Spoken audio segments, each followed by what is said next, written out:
Assalamualaikum warahmatullahi wabarakatuh.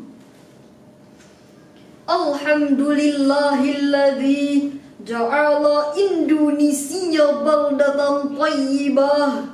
Wassalatu wassalamu ala Rasulillah wa ala alihi wa ashabihi wa man tabi'a risalatah. Amma ba'd. Dewan Hakim yang arif dan bijaksana, hadirin sebangsa dan setanah air yang berbahagia.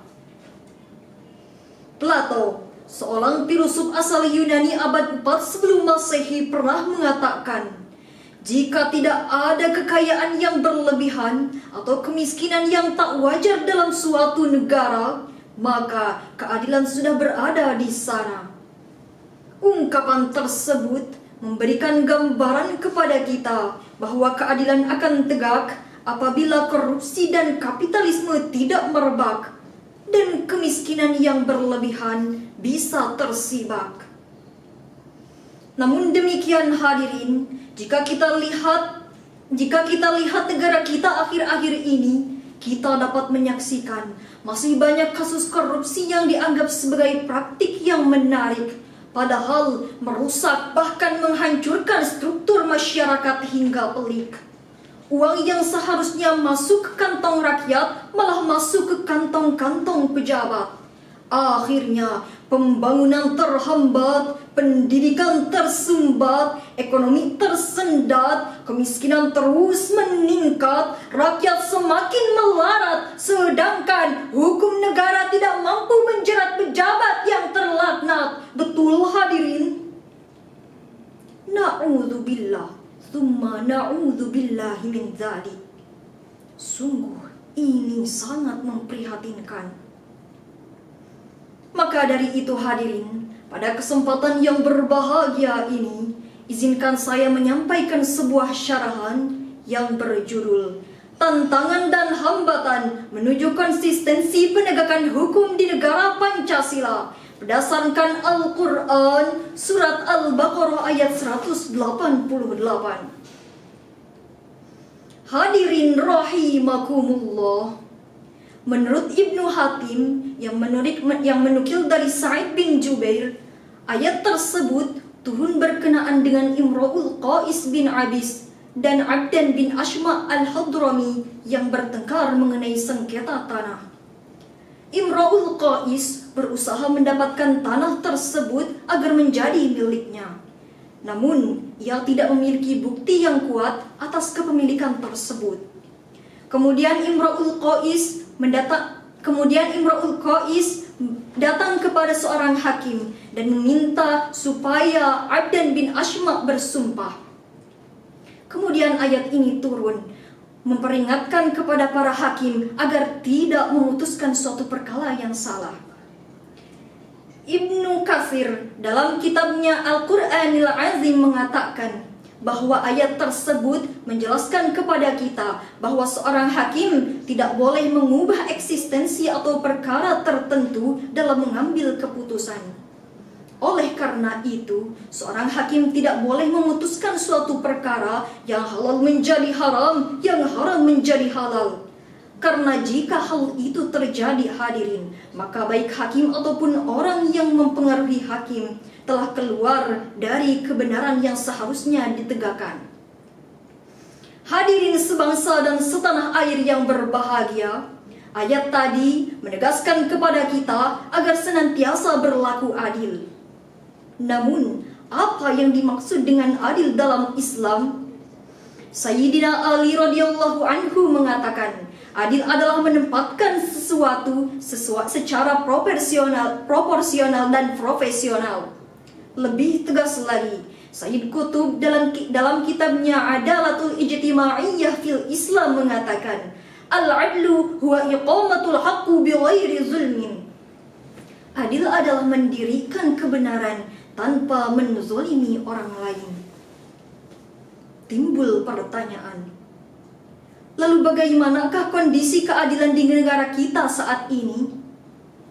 Ironisnya hadirin, kini negara kita yang sedang dilanda musibah pandemi malah marak digemparkan oleh berita korupsi. Indonesia Corruption Watch, salah satu lembaga penelitian korupsi di Indonesia, mengatakan tercatat sekitar 169 kasus korupsi yang terjadi dalam 6 bulan pertama tahun 2020. Bayangkan hadirin, bahkan di saat negara ini sedang pelik, bahkan di saat negara ini sedang riuh lemah karena pandemi COVID-19, malah banyak pihak-pihak yang tak bertanggung jawab korupsi dana bansos. Hal ini hadirin menunjukkan bahwa tingkat korupsi di Indonesia masih meningkat dan memprihatinkan. Jika hal ini terus terjadi hadirin, maka seharusnya undang-undang tindak pidana korupsi harus bertindak dengan tegas. Karena korupsi ianya pencuri hak-hak rakyat dan pencuri harus memiliki sanksi yang tegas. Namun sayang, seribu sayang hadirin, kita masih dikecewakan. Bukannya koruptor dimasukkan ke dalam bui, tapi mereka masih bisa bersembunyi. Koruptor yang seharusnya diadili, tapi seakan-akan hukum melindungi. Mereka masih bebas bergerak, sedangkan hukum hanya berani menggertak. Betul hadirin? Apa jadinya jika negara kita terus dipimpin oleh pemimpin yang khianat? Na'udzubillah, summa na'udzubillah min dzalik. Hadirin rahimakumullah, lalu bagaimanakah upaya kita sebagai komponen bangsa agar keadilan tetap tegak dan korupsi tidak merebak? Sebagai jawabannya, firman Allah dalam Quran surat Al-Maidah ayat 8.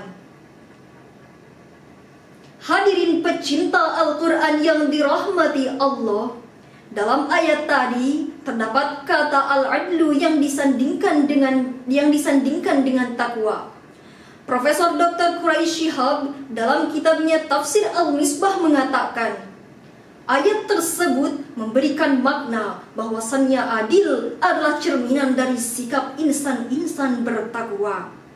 Ayat tadi juga menegaskan kepada kita untuk senantiasa berlaku adil dan tidak mengambil hak-hak orang lain. Begitu tegasnya hukum agama dalam menegakkan keadilan. Rasulullah Shallallahu Alaihi Wasallam bersabda, "Lau anna Fatimah binti Muhammad sarqa laqata'tu yadaha." Seandainya Fatimah binti Muhammad mencuri, maka akan aku potong tangannya. Hadis riwayat Bukhari dan Muslim. Hadis tadi memberikan hukum yang tegas dan sanksi yang keras yang dapat diambil pelajarannya bagi masyarakat agar tidak sekali-kali mengambil hak-hak orang lain. Hadirin yang berbahagia, dari uraian tadi dapat kita ambil kesimpulan. Yang pertama, korupsi adalah perbuatan yang keji yang harus terus diberantas. Yang kedua,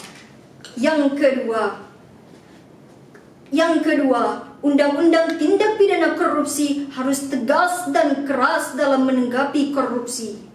Dan yang ketiga, prinsip keadilan adalah prinsip kehidupan yang harus tetap tegak, yang dimulai dari diri kita sendiri. Sehingga Indonesia yang makmur bukan hanya sekadar impian, namun menjadi kenyataan. Akhirnya, sekian yang dapat saya sampaikan. Berantaslah korupsi, kuatkan iman di hati, tegakkan konstitusi, jaya dan makmurlah negeri. Hadanallahu wa iyyakum ajma'in. Wassalamu alaikum warahmatullahi wabarakatuh.